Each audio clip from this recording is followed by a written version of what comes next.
Good morning! How's your summer going? Mine's going hot.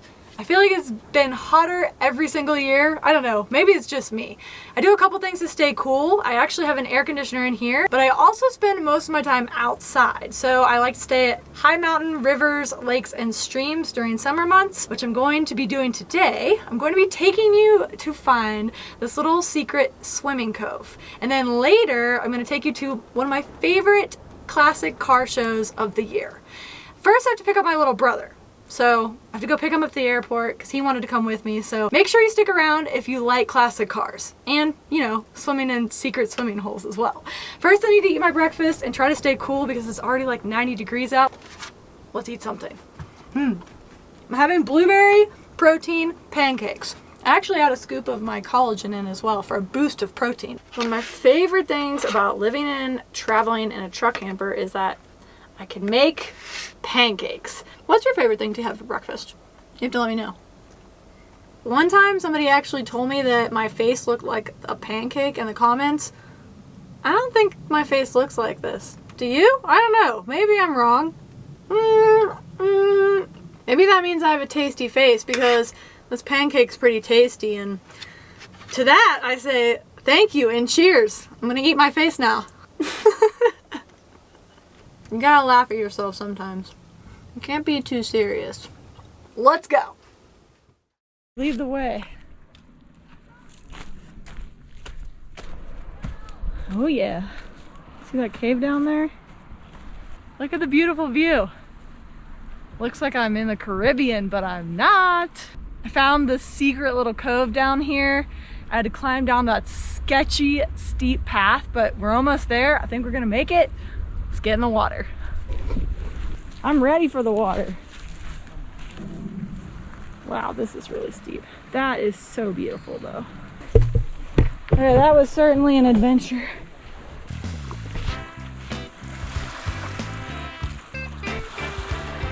Total paradise.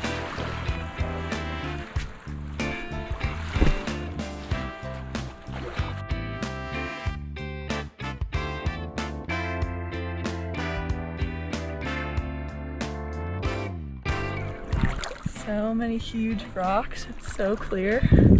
And it's really warm right now. I'd say for the majority of the year, this lake is 40 degrees. Right now, it's probably in the high 60s, maybe low 70s. It's pretty warm. Usually when you jump in this lake, it's freezing. Historically, this lake averaged a clarity of around 100 feet. Over time, this clarity has wavered and declined some due to various factors that change over the course of a year.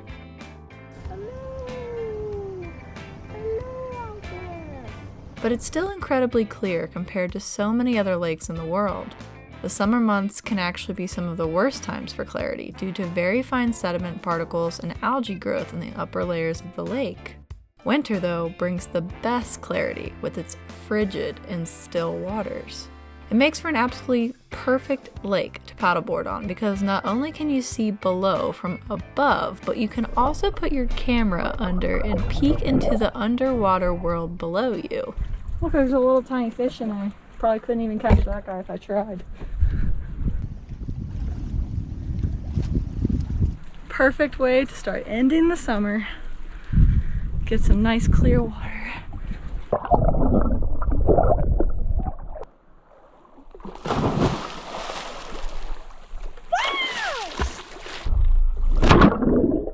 And when you drop something, don't worry, you can see straight through to the bottom.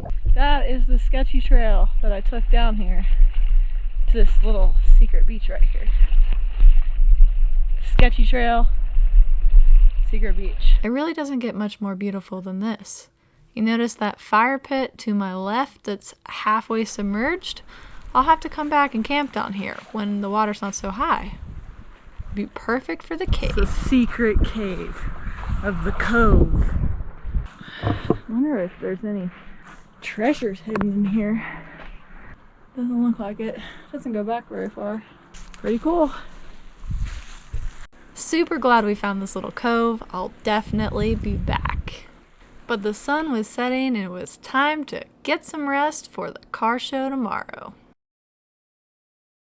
I want to take a minute to thank EcoFlow for sponsoring a portion of this video and for providing me the EcoFlow Wave air conditioner. It's been keeping me cool in my camper all summer long. If you didn't see my first video on the EcoFlow Wave, this 4,000 BTU battery powered portable air conditioner, make sure you check it out. What's nice about this setup is that you can actually purchase the air conditioner and the battery separately. You don't have to buy both. Maybe you just want the air conditioner portion and you have an EcoFlow Delta Max or Delta Pro or a power system that's already set up in your camper van or RV that has an inverter that you can plug in appliances for AC power. This cord right here, I can plug this air conditioner into a setup like that without the battery. I opted for the additional battery because I think that it's helpful in a lot of situations where you don't have AC power. You can charge the battery ahead of time and use it off grid when you don't have AC power. If you do opt to get the optional battery, you can charge the battery 4 different ways. First is through AC method. Second is through solar panels. Third is through DC or lighter socket. And the last way is through an EcoFlow Delta Max or Delta Pro power station. What's cool about using the Delta Max or Delta Pro is you can actually use 2 different methods with it.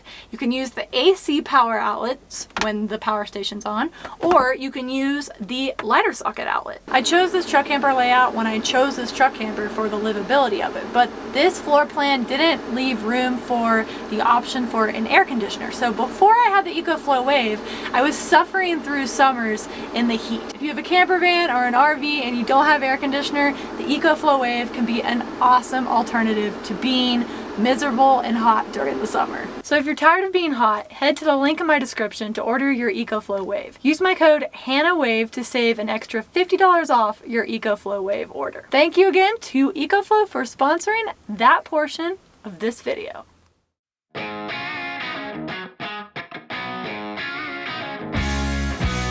Guess what?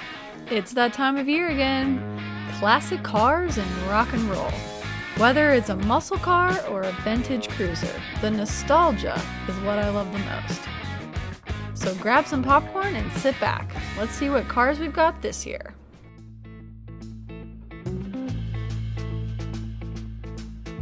Well, I'd say nearly all of these cars are older than I am, which makes seeing all of them that much more fun. I always say that the simple things in life are the best, and that's why classic cars are so loved. It's not about technology and speed. Okay, maybe it's a little bit about speed, but it's about craftsmanship and style. Each car tells its own story. So today, when you see these vintage cars, imagine the life it lived in its heyday. What story would it tell you if it could? I could go camping in one of these guys. A 1955 Chevy Nomad, a car of my own heart. The front end was modeled off the Corvette, and the back with the practicality of a station wagon. Which one? Red one or the orange one? I don't know. Camaro for me. This is what I need, a Toyota FJ40. Got a winch on the front. Ready to go. Nice. Maybe I should roll in style in a caddy. Not bad. Maybe I should build a Woody. Just need some surf racks and it's ready to go. I found it. It's the car I need. Bronco. Classic and modern. I've always really liked Broncos. Only the older ones. This one had the nice classic shape and style, but with completely redone interior, wheels, and tires. This guy and I match. It's on fire, blue flame. Sick blazer. This is making me want to put some 37s on my truck. Talk about some clearance. And then I found the most classic car of them all. I'm in the back of a police car. Whoop whoop! I got pulled over! This is the first time I've been in the back of a police car. You have to let me out. I don't even think there's no handle to get out of here. Don't worry, the cops let me go. Scary looking car.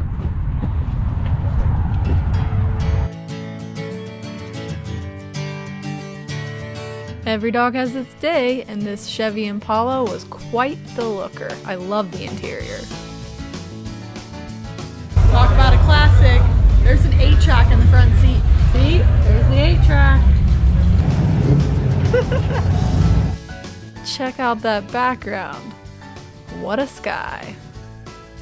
A Chevy Bel Air, an icon of the 1950s.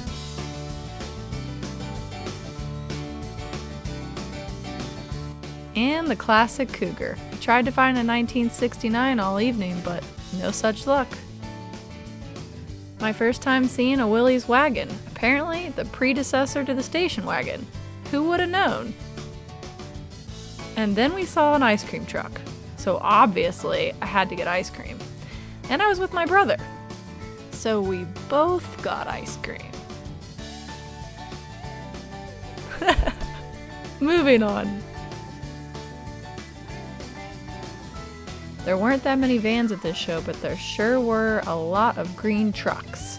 And this really cool flatbed. And a Hemi-Stang? Know anything about those? 1949 Willys Jeepster. I've never seen a Jeepster before in my life, but I'm here for it. Looks like a Rolls Royce and a Jeep. Yep, just another green truck.